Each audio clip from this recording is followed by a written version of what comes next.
When the apples start to grow, there are two important things to do: branch pruning and apple thinning. In this video, I'll show you both, so let's start. Wherever you have apples, there will be a twig growing. Keep only 3 leaves on that twig. No need for tools, you can just pinch it off. Another apple cluster. We count 1, 2, 3 leaves and pinch the top.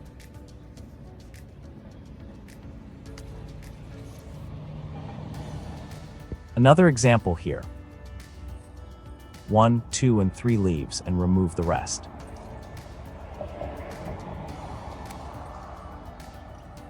You can see here there was a flower bud. No flowers were pollinated and we didn't get any apples, but I still kept only 3 leaves on that twig.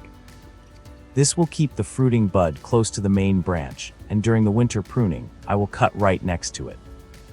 If we don't cut that twig, we will lose that flower bud. Sometimes you can leave that twig growing. In this example, I wouldn't mind having a new branch growing in this direction, so I will just leave it be.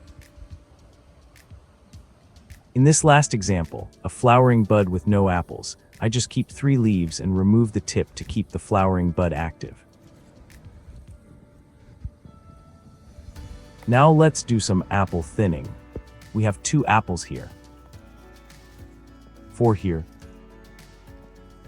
3 here. 1 there.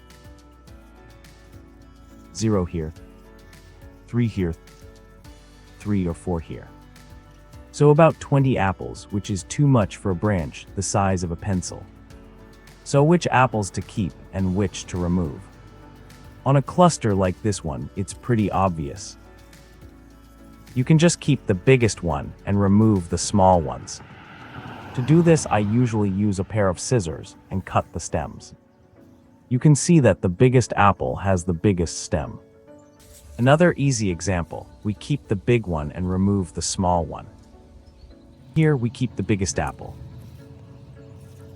And see that the stem growing out has only 1, 2, and 3 leaves that will ensure that we keep a flowering bud in this area for next year. What to do when 2 apples are the same size? We keep the one with the biggest stem, so we keep this one.